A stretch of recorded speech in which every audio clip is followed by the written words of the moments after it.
Michael കാരിക് 1000 നന്ദി old ട്രാഫോർഡിന് champions league രാവുകളെ തിരികെ നൽകിയതിന്.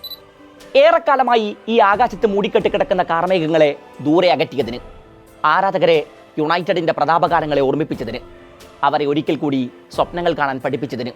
ഇനി കാത്തിരിപ്പാണ്. Theatre of dreams. സ്വപ്നങ്ങളുടെ ആ കൂടാരത്തിൽ ചാമ്പ്യൻസ് ലീഗ് ആന്തം മുടങ്ങുന്ന രാത്രിക്കായി.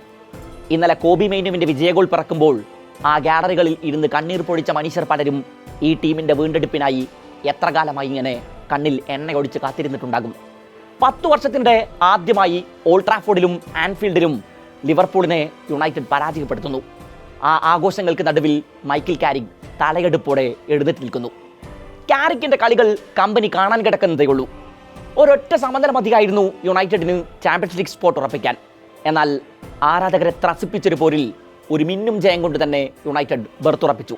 ഡബിൾസ് കളം നിറഞ്ഞ ഒന്നാം പകുതി. രണ്ടാം പകുതിയിൽ 2 പിടവുകൾ മുതലെടുത്ത് തിരിച്ചു വന്ന ലിവർപൂൾ.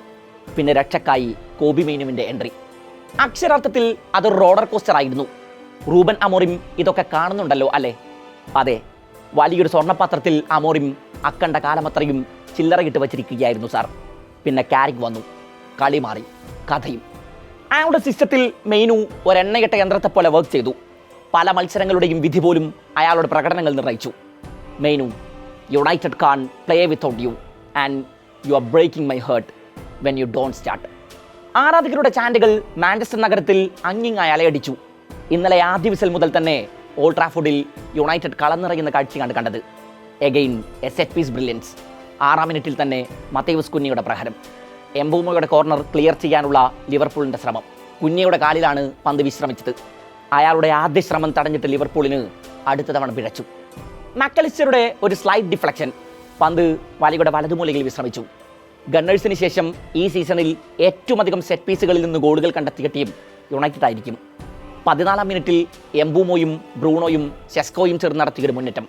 ഗോളിനരികിൽ വരെ എത്തിയത് വുഡ്സ്മാൻ്റെ കൃത്യമായ ഇടപെടൽ. എന്നാൽ പന്ത് പിടിച്ചെടുത്ത കുഞ്ഞ ലൂക്ക് ഷോക്ക് അതിന് തിരിച്ചു. ഷോ ക്രോസ് ചെയ്ത പന്ത് ബ്രൂണോ ഗോൾമുഖത്തേക്ക് തിരിച്ചു.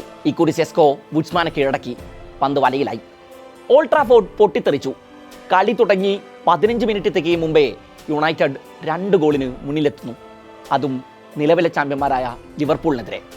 ഗാക്പോയും ഫ്രിംഗ്പോങ്ങും വിഡ്സും സൊബോസ്ലായും ഒക്കെ ഗോൾ മടക്കാനുള്ള ശ്രമങ്ങൾ ആരംഭിച്ചു. രണ്ടാം പകുതി ആരംഭിച്ച് ആദ്യ മിനിറ്റുകളിൽ തന്നെ അത് ഫലം കാണുന്നു. സെസ്കോക്ക് പകരം രണ്ടാം പകുതിയിൽ മൈതാനത്തെത്തിയ അമദ് ദിയാലുവിൻ്റെ കണക്കുകൂട്ടലുകൾ തുടക്കത്തിൽ തന്നെ പഠിച്ചു. ഏഡൻ ഹെവനെ ലക്ഷ്യമിട്ട് അയാൾ നീട്ടിയ പാസ് പിടിച്ചെടുത്ത സൊബോസ്ലായി യുണൈറ്റഡ് ഗോൾ മുഖത്തേക്ക് കുതിക്കുന്നു. ഫ്രിംഗ്പോങ്ങും ഗാക്പോയും 2 ഫ്ലാങ്കുകളിലായി അയാൾക്കൊപ്പം പായുന്നുണ്ടായിരുന്നു. അപ്പോൾ ഗാക്പോ 3 യുണൈറ്റഡ് താരങ്ങൾക്കിടയിലൂടെ ബോക്സിലേക്ക് കടന്നു. എന്നാൽ സൊബോസ്ലായുടെ ലക്ഷ്യം ഗോൾ പോസ്റ്റ് ആയിരുന്നു. അയാളുടെ ഇടങ്കാൽ നിറയൊടിച്ചു. ലാമൻസ് അക്ഷരാർത്ഥത്തിൽ നിസ്സഹായനായിരുന്നു. ആ ഗോൾ വീണ് 10 മിനിറ്റ് തികയും മുമ്പേ ലിവർപൂളിൻ്റെ അടുത്ത പ്രഹരം. ഇക്കുറി ലാമൻസിൻ്റെ വലിയൊരു പിടവാണ് ലിവർപൂൾ മുതലെടുത്തത്. കാസമോറയെ ലക്ഷ്യം വെച്ച് അയാൾ നീട്ടിയ പാസ് മക്കലിസ്റ്റർ പിടിച്ചെടുത്ത് സൊബോസ്ലായിക്ക് കൈമാറി. സൊബോസ്ലായി ഗാക്പോക്കതിനെ തിരിച്ചു. ഗാക്പോ അനായാസം വലതുളച്ചു. യുണൈറ്റഡ് ബാക്ക് ഫുട്ടിലായി. ലിവർപൂൾ കളന്നിറങ്ങാൻ ആരംഭിച്ചു. ഫൈനൽ തേർഡിൽ പലകുറി പിന്നെയും അവർ അപകടം വിതച്ചുകൊണ്ടിരുന്നു.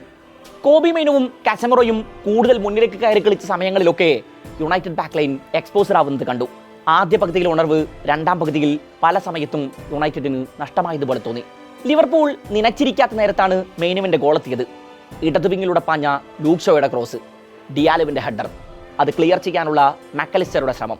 അതിനിടെ പുറകിൽ നിന്ന് പാഞ്ഞെത്തിയ മെയ്നു വുഡ്സ്മാനെ സ്റ്റാച്ചു ആക്കി നിർത്തി നിറയൊടിക്കുന്നു. ഓൾഡ് ട്രാഫോർഡ് ഇളകി മറിഞ്ഞു. 2024 മേയ്ക്ക് ശേഷം മെയ്നുവിൻ്റെ ആദ്യ പ്രീമിയർ ലീഗ് ഗോളായിരുന്നു അത്. ഈ ആഴ്ച മെയ്നു യുണൈറ്റഡുമായി പുതിയ കരാറിൽ ഒപ്പുവച്ചിട്ടേയുള്ളൂ. റൂബൻ അമോറിം കാരണം ഒരു ഘട്ടത്തിൽ മറ്റു പല ഓപ്ഷനുകളെക്കുറിച്ചും അയാൾ ആലോചിച്ചു തുടങ്ങിയതാണ്. കാരിക് ആ 21-കാരനെ തനിക്ക് വേണമെന്ന് ആവർത്തിച്ച് പറഞ്ഞു.